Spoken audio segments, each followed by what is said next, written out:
Senhor. Hoje o nosso podcast vai ser com a nossa irmã Karina Segura Vilandim. Convidamos ela então para o nosso podcast.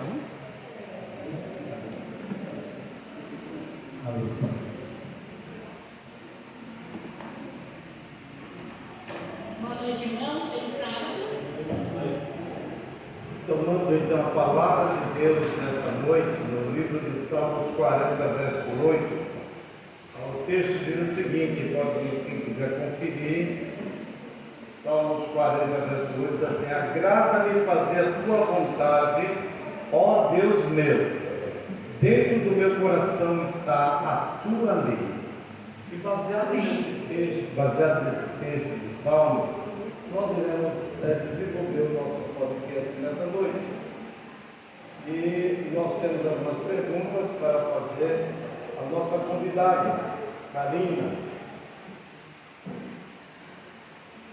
Então, deixa eu só abrir aqui a parte de ontem. E como primeira pergunta a Karina, nós queremos perguntar o seguinte: o que são ética e moral e como podemos diferenciá-las hoje? Muito bem, eu vou tentar explicar de uma maneira bem simples, né? Que até as crianças consigam entender. A nossa sociedade, seja ela cristã, civil, militar, indígena, todas as sociedades, elas têm aí leis, regras, códigos que definem a nossa conduta, como a gente deve proceder.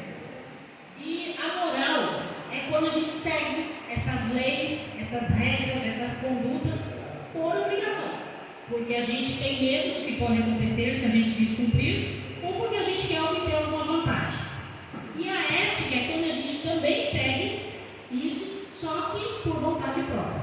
Eu tive um professor ali de ética que ele dizia o seguinte: moral é o certo seguido por coação. Ética é o certo feito por opção. Ok. Como podemos cultivar o desejo de seguir a vontade de Deus de coração, não apenas por costume ou medo? Relacionamento, né, irmão? É o único jeito. Ontem, na saída da igreja ali, o senhor cumprimentando o Rony te comunicou: olha, amanhã quem vai fazer a entrevista é o senhor. Qual foi a sua resposta? Me manda as perguntas. Por quê? Porque existe um relacionamento, existe uma amizade. Então, por que ele vai questionar? Por que ele vai falar não? Porque existe uma relação. Então, a única maneira da gente fazer a vontade de Deus, sem ser por medo ou por obrigação, é desenvolver um relacionamento com Ele, através de oração, estudo da Bíblia, convívio diário com Deus. Muito bem, terceira pergunta de hoje, nós vamos falar assim: a obediência a Deus pode ser ética, mesmo quando contrária às normas sociais. Como lidar com isso? Então, a nossa igreja é um exemplo disso, né? A questão do sábado, que nós guardamos, é contra a lei do mundo, né? O mundo diz que sábado é o dia útil. Para nós, ele é o dia do Senhor. E nós guardamos porque nós amamos a Deus, nós entendemos que faz parte da lei dele e que por amor nós servimos. Sofremos consequências disso? Sim. Mas isso nos impede de servir e de participar de uma sociedade sendo ético assim mesmo? Não. Então, sim, é possível a gente fazer a vontade de Deus, mesmo quando de vez em quando a gente tem que descumprir aí o que perante o mundo é considerado errado. Mais importa obedecer a Deus do que aos homens, é isso? Com certeza. Muito bem. A moral ensinada pelo Cristo, ela é universal ou específica para quem segue a fé cristã? Com certeza universal, né? Tanto que os nossos códigos, irmãos, Código Penal, Código Civil, Constituição Federal, a própria Lei Universal dos Direitos Humanos, tudo isso é baseado na Bíblia. Antes disso não tinha. Antes de Cristo vir à Terra não existia códigos. Era só a lei que era feita dos romanos ou de quem estava no poder, que era de acordo com a vontade deles, para servir a vontade deles, eles impunham aquela lei, a pessoa tinha que seguir. Você só começou a ter direito de verdade, direitos universais, que amparam a todos, depois de Cristo. Depois da vinda de Cristo é que as pessoas começa a ter aí Código Civil, Código Penal, Constituição Federal e a Lei de Declaração de Direitos Universais. Muito bem. Qual é a relação, então, entre interiorizar a lei de Deus e agir com ética moral no dia a dia? Então, a gente tem que entender o que é interiorizar a lei. Quando você fala de interiorizar a lei, você está falando do quê? De levar ela para o coração. Levar a lei para o coração significa o quê? Amar. Quando a gente ama, se você ama uma pessoa, o senhor está aí em lua de mel ainda, né? Tudo que o senhor vai fazer, o senhor pensa no irmão, não é? O senhor está no dia a dia ali, vê alguma coisa que lembra ela, o senhor pensa nela. Se o senhor vai fazer alguma coisa, o senhor sabe que ela não gosta, só dela te olhar, o jeito dela te olhar, o senhor já entende que aquilo ali não vai para ser feito. Porque existe amor. Então, quando você interioriza a lei de Deus, você ama essa lei.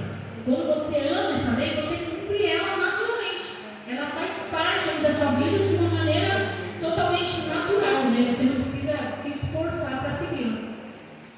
Karina, o mundo hoje está carente de misericórdia. O perdão e a misericórdia ensinado por Jesus ainda tem espaço em uma sociedade punitiva? Eu acho que mais do que nunca, né? Eu acho que se não houvesse punição, se não houvesse injustiça, não haveria nem sentido de ter misericórdia e perdão. Eu acho que quanto mais injustiça a gente sofre, quanto mais punição a gente vê, mais necessário se faz o perdão e a misericórdia de Cristo. Ok. Agora, tem uma pergunta que é muito simples, mas ela é capciosa. É possível viver o cristianismo, uma vida ética, sem seguir o cristianismo? É possível. Nós temos um exemplo recente, que os irmãos aí devem lembrar, não tão recente, mas eu acho que a maioria que deve lembrar, que era o Betinho. O Betinho era um homem que fazia bem muito para muitas pessoas, né? O principal que a gente conhecia era a questão de alimento. Ele arrecadava alimento e doava esses alimentos, mas depois que ele faleceu, nós descobrimos que o que ele fazia ia muito além disso. E ele era ateu. Ele nem acreditava em Deus.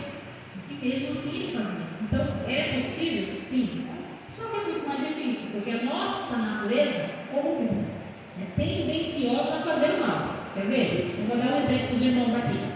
Quantos aqui, quando eram criança na época da escola, entrou ali na mercearia, no barzinho, no mercadinho, perto de casa, e pegou ali um pirulito, uma bala, um chocolate?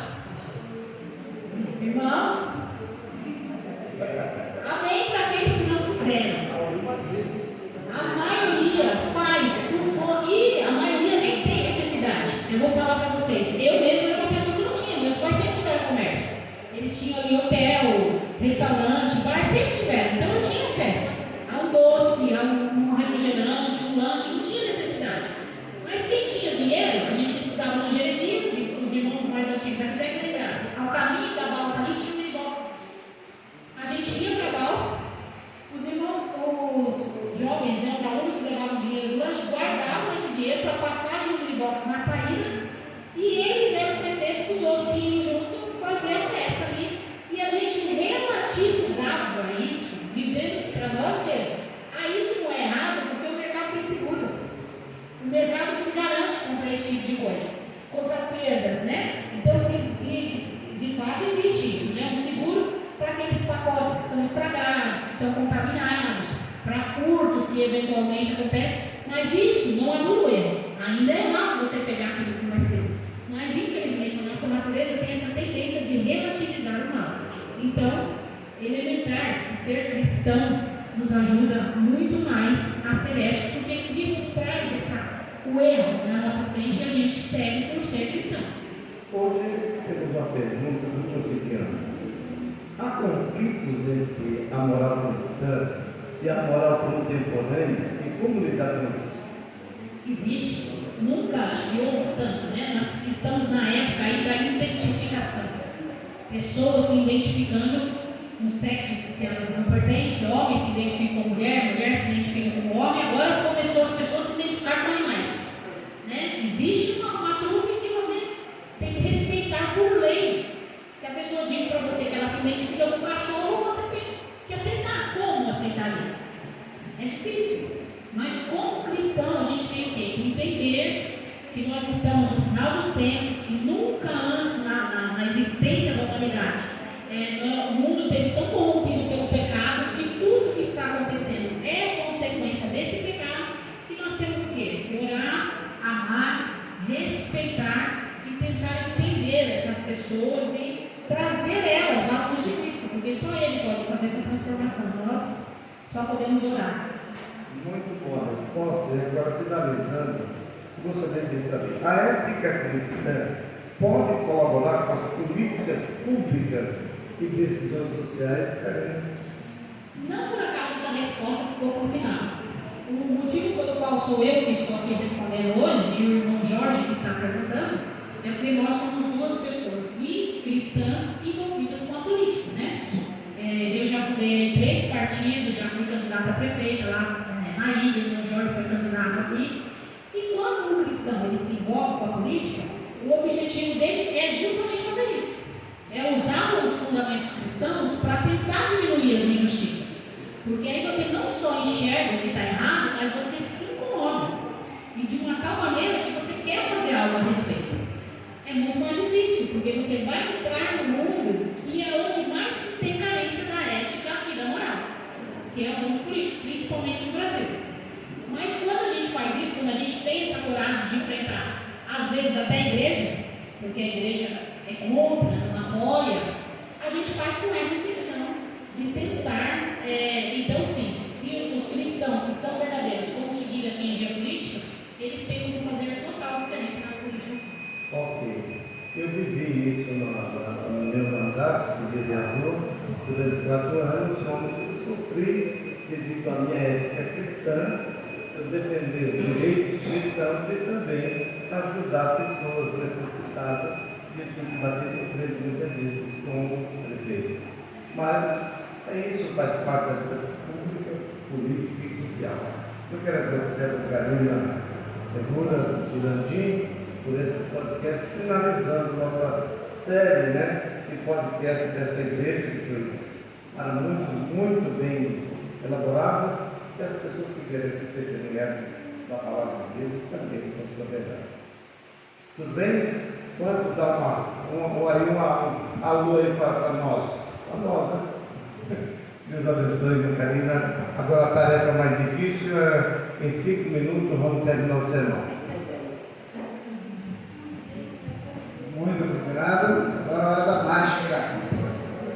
Pior que eu esqueci, sabe o que foi que eu esqueci? A minha cartola. Vai dar trabalho para fazer essa mágica em 5 minutos. Tá? Só que antes de eu entrar na mensagem, eu queria explicar para aqueles que estão vindo pela primeira vez. Isso que vocês viram aqui é o sermão de maneira prática. Nós costumamos muito ouvir o sermão, de maneira teórica, e ir para casa. Muitas vezes a gente vai para casa e até chegar em casa pouca coisa a gente lembra. E dessas poucas coisas, ainda menos ainda eu coloco em prática na vida. Aí essa igreja que teve essa ideia de então fazer algo diferente. Eu acredito, cara, que a gente avançou e nós começamos algo novo. Algo que a gente está postando aí nas redes. Eu tenho certeza que outras igrejas irão fazer. Não vamos copiar, porque tem algumas coisas parecidas, mas na Semana Santa eu nunca vi nada parecido. Não para nos orgulhar, porque isso aqui facilitou para mim, o pregador, e vai facilitar para outro, e para você que está ouvindo, porque aqui é uma pregação de maneira prática, e nós vemos testemunhos maravilhosos essa semana, certo? E você queria ver um pouco durante a semana, mas eu queria ouvir os outros testemunhos, é só conversar com alguém aqui que me convidou, que ele faz parte do grupo, ele pode mandar para você no seu WhatsApp os podcasts. Hoje, por exemplo, o podcast foi gravado e a minha mensagem final, que eu vou finalizar, vai ser gravada de maneira completa. E ainda continuando assim, eu queria pedir desculpa aos irmãos pelo horário. Nós costumamos ir na 9, 10 no máximo, mas deu uma complicada no som ali, no aparelho, o som não quis funcionar, a gente fez de tudo, aí deu problema na configuração, foi configurado, aí quando Saiu o filme, saiu atrasado, depois do filme a música estava tudo certo, estava funcionando antes. Aí nós temos um programa específico da igreja, com todas as músicas, e acho que é mais de 500 arquivos que tem aí, super pesado, ele simplesmente não quis funcionar. Ele travava, aí graças a Deus nós temos ali aquele casal de técnicos ali, que conseguiram nos socorrer, entrar na internet ali, na internet eles conseguiram rotear e colocar as músicas aqui. Então tudo atrasou. Mas tudo tem um propósito. Eu até estava lá atrás, acho que isso aconteceu porque você veio. Mas a culpa é minha não. O inimigo não quer que você volte, não quer que você entenda, não quer que você compreenda. Ele vai fazer de tudo para trabalhar. E eles se sacrificaram durante essa semana para deixar tudo perfeito. Né? E infelizmente aconteceu isso hoje. Tá? Mas Deus sabe todas as coisas, eu confio nele, tudo tem um propósito. Tudo tem um propósito. No filme, eu queria voltar para o filme. Um filme que parece ser um filme pesado, assim, choca quando a gente assiste. Mas vou dizer para vocês, esse filme é o mais próximo, não é exatamente o que aconteceu, é o mais próximo daquilo que aconteceu com Jesus. Tem uma pesquisa recente que eles fizeram aí, e eles estudaram os métodos usados na crucificação de Jesus. E a forma que todo, não só o relato bíblico, mas relato histórico de como foi a crucificação. Irmãos, pasmem vocês, foi muito pior que isso. Foi muito pior que isso. E aí mostraram foto, através da inteligência artificial, de como teria ficado as costas dele. Foi a parte que mais recebeu chicotada. Pelos tipos de chicote, bolinhas, esferas, com pontas de ossos. Então aquilo quando batia, rasgava. E aí pela quantidade de chicotada, assim, pelo que eles pesquisaram, mostraram foto, eu vou colocar essa foto que é chocante, ficou parte interna das costas à mostra, costelas e outras coisas. Não foi só para se rasgar, né? Então assim, o sofrimento de Deus foi muito grande, muito intenso. E ele não reclamou. Como na profecia foi sempre reclamar. A ovelha foi em silêncio para não reclamar. Mas por que ele reclamou? Porque a gente pisou no nosso carro, o que a gente faz? Reclama, briga, nosso direito, a esposa, o marido, o filho, a gente grita, a gente quer que tudo seja perfeito. E a gente então acaba muitas vezes até ofendendo o que está falando, porque nós estamos certos sempre. E Jesus foi, apanhou, sofreu, não reclamou. Por quê? A pergunta que fica é essa. Essa é a pergunta mais importante. Por quê? Ontem eu disse que nós temos que perguntar para quê? Mas no sentido de nosso sofrimento, nossas dificuldades, a gente não consegue compreender as coisas. E a gente fica perguntando por quê. E nessa pergunta por que nós ficamos doentes, mentalmente e de outras maneiras. A pergunta ideal nesse sentido é para que, Senhor? Para que eu estou passando por isso? Qual o objetivo? Essa outra pergunta de Jesus é por quê? Por que Jesus sofreu tanto? Sofreu, e a resposta não existe. Por amor a mim e a você. Pela misericórdia que ele tem para conosco. Pelo perdão que ele disponibilizou na cruz.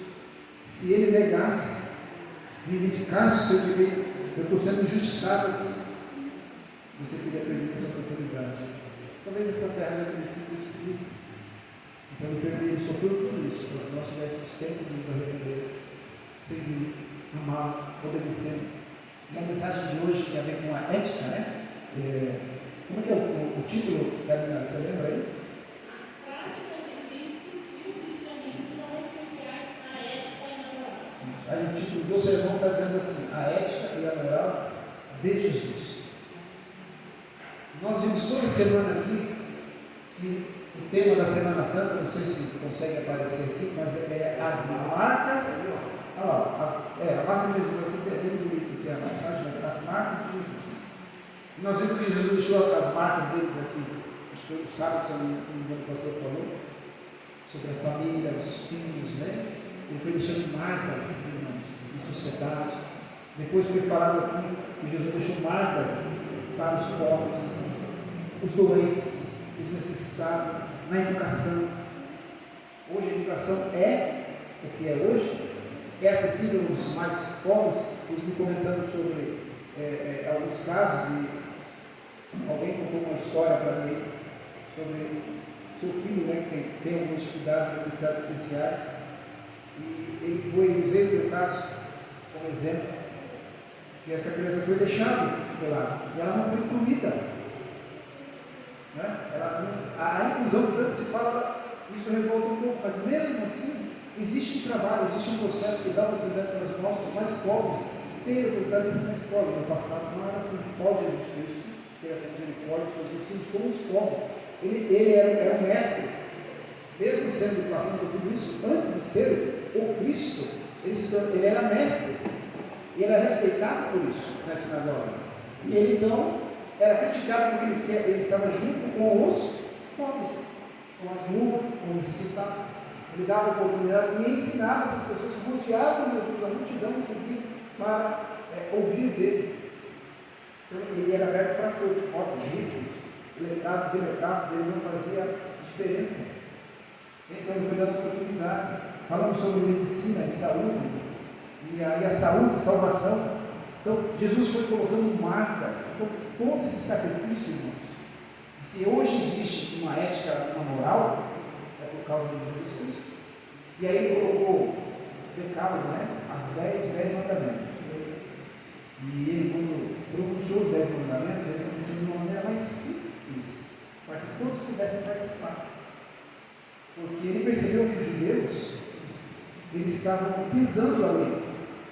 Não, para você guardar o mandamento, você precisa fazer isso, você precisa fazer aquilo, não pode cuspir na terra, para guardar o sábado. Se o seu sapato tiver um preguinho ali fora do lugar, você tem que parar, tirar o sapato, porque ele está arando a terra. Só pode andar 888 metros no sábado, não pode passar isso, eu estou indo para a igreja. Ih, deu 888 metros, parei. Se ela pôr no sol, aí acabou a programação da igreja, vou para casa. Tem lógica. Então, Jesus, vendo que ele estava colocando peso em todos os mandamentos, Jesus veio mostrar para as pessoas como guardar ética divina do céu para os homens. Aí alguns hoje fogem dessa ética dizendo, não, ele veio aqui e mudou. Se é ético, Jesus não pode vir aqui mudar a lei que Deus fez. É o mesmo Deus, só que ele agora em forma humana, ele veio aqui mostrar na prática como guardar a lei. E ele foi exemplificando com a sua vida, com os seus passos, ajudar o pobre, necessitado, curar se for no sábado, não tem problema nenhum. Nossa, mas eu tenho que comprar um remédio para alguém, como é que eu vou mexer no dinheiro aqui? Você não está no dinheiro, irmão. Está no aborto. Pega o dinheiro, vai lá na farmácia, compra, pega o seu carro, põe gasolina, leva para socorrer. Se tem que limpar uma casa, vai limpar. Se tem, a pessoa está doente, não tem condições. Vocês estão compreendendo, irmãos? A ética na lei de Deus, ética imoral. Então, Deus deixou sua lei de amor, não foi um peso para nós. Como a Karina disse aqui, quando a gente tem esse relacionamento de amor, a gente faz sem se preocupar. A gente não pensa para fazer, nossa, deixa eu pensar que hoje, esse sábado, é domingo. Não, eu vou trair minha esposa porque o meu marido, né? Não é assim. Você não faz porque está lá dentro do teu coração. Você ama. Você não vai fazer. Amor. Por essa mensagem de ética que Jesus deixou para nós. Então, todo esse sacrifício, tudo isso que falamos nessa semana, foi para nos lembrar que Cristo deixou marcas. Eu queria finalizar com uma mensagem musical da pessoa, eu queria convidar que ela viesse aqui à frente, para ficar sentadinha ali para mim. Eu não quero me demorar nisso, eu vou tentar encerrar 9h10 aqui no falo. Mas eu queria que a Natália pudesse colocar o hino que nós cantamos. Eu não sei quantos prestaram atenção na música. Essa música ela falou da semana inteira, mas foi falado aqui. E hoje ele fala dessa ética. Nós não vamos cantar, vamos entender o que a música está falando. Eu tenho muito texto, muita coisa para ler aqui, mas o tempo não permite. Mas eu acho que tudo que precisávamos entender, entendemos. Nós temos que ser éticos. No trabalho, com aquilo que eu prego, eu tenho que viver. Ética é vida. Na minha casa, como nós erramos em casa, e lá fora é uma série. Lá fora, pode deixar tocando baixinho, vá prestando atenção na letra. Lá fora, por causa do olhar dos outros, eu faço certo. casa, irmãos, eu era, os meus sofrem com os meus filhos, minha esposa, meus maridos, né? Eu acabo errando, eu ofendo, eu machuco. Não precisa desse lado. Quando eu estava perdido, foi aquele toque curador. Pode aumentar um pouquinho o som. Quando estava ferido, quem resgatou? Jesus. E quando ele resgata, ele transforma, ele coloca a vida em nós. Nos tornamos uma nova criatura. E então eu trago no corpo as marcas de Cristo. E agora eu obedeço ele. E eu vou ser de Jacó. Você está errado. E aí eu tenho que buscar o que com ele? Meus erros, meus pecados, meus desejos, minhas faltas. Hoje tem as marcas. Espero que nós entendamos isso. Precisamos ter essa marca hoje em nossa vida. Nós precisamos ter essa marca em nossa vida.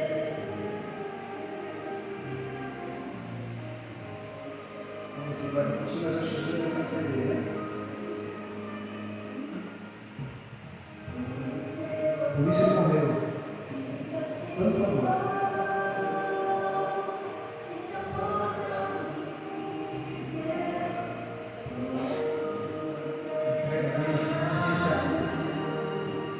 Cruz tinha significado nenhum antes de Jesus. Era o pior significado que existia na cruz. Para você ter uma ideia, depois de Cristo, ela veio o Senhor que instintivamente tirava as pessoas. Os filhos de Jesus, os primeiros cristãos, traziam a marca de Cristo, pegando o Cristo crucificado. Imagina como era difícil. A pecha do cristão na época era um xingamento com a cruz. Porque as piores pessoas que estavam nessa cidade, bandidos, traficantes não, mas existia na época também, morte de tráfico, estuprador e outros piores, assassinos. Isso foi colocado assim. Mas se você tem a marca de Cristo, você não vai ter o nome de Jesus. Pode falar o que quiser, você sabe a quem você está servindo. Você sabe quem é o teu mestre, quem te cura, quem traz paz. Nós falamos da paz essa semana, e não há paz. Não se compare a paz de Jesus em nosso coração. Não há paz, não há. Você pode estar caindo no mundo e você está em paz. Segurando a Deus, querido. Aceite. E aproveitando esse finalzinho, você já pode encerrar. Eu queria que você aceitasse essa graça de Jesus em você. Deixa o Espírito Santo falar no seu coração. E essa semana eu não fiz nenhum inteiro direto para você tomar uma decisão direta. Nós fomos apenas superficiais sobre essa semana. E hoje eu queria apelar profundamente ao seu coração para que você tome uma decisão com a palavra de Deus. Estou falando, tome a decisão para ser adventista, mas estou dizendo, tome a decisão para viver uma vida coerente, ética ao lado de Jesus. Aquilo que você sabe de Cristo, da Bíblia, viver isso no dia a dia. É difícil, mas é isso que importa. É assim que eu estou dizendo, eu sirvo a Cristo, eu sirvo a Jesus. É Ele que eu sigo, é Ele que eu obedeci. Às vezes você vai errar. Eu erro, nós erramos, já estou mais tempo na igreja, mas a gente sempre volta a Jesus, pede perdão, cresce, nunca deixa, nunca desiste. Assim nós não desistimos também. Nunca desiste. E muitas vezes por você nós não desistimos. Às vezes está cansando por estar tanto tempo na igreja, por às vezes cair na rotina religiosa, mas quando a gente lembra de você, a gente vai orar, a gente gasta tempo orando por você. Isso nos fortalece, ajudar o outro e mantém o caminho, e mantém o lado de Jesus. Por isso a gente vê irmãos trazendo coisas, poxa, como é que faz isso? Por que doa tanto? Por que faz tanto? As marcas do Senhor, o amor de Jesus, ele teve comigo, consigo agora fazer o outro. Enquanto a Sônia vai cantar, eu queria que você deixasse o Espírito Santo para o teu coração. Se você falar assim, Senhor, eu entendi, eu quero viver uma vida contigo, com Cristo. Nesse momento que você entendeu, eu queria que você ficasse até durante esse tempo nessa vida. Só se você compreendeu, Só se você for tocado pelo Espírito de Deus, por Jesus, sentir essa marca do céu agora, você está marcado por Ele. Se você sentir isso, na hora que você sentir, não titubeie, levante, porque depois você vai desistir. Levante na hora, toque Jesus, somente, por favor. Eu nem sei a música que ela vai cantar, eu vou ficar aqui, mas o Espírito Santo com certeza está conduzindo o seu coração para que você seja tocado nesse momento. Amém. Isso de louvor.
Ainda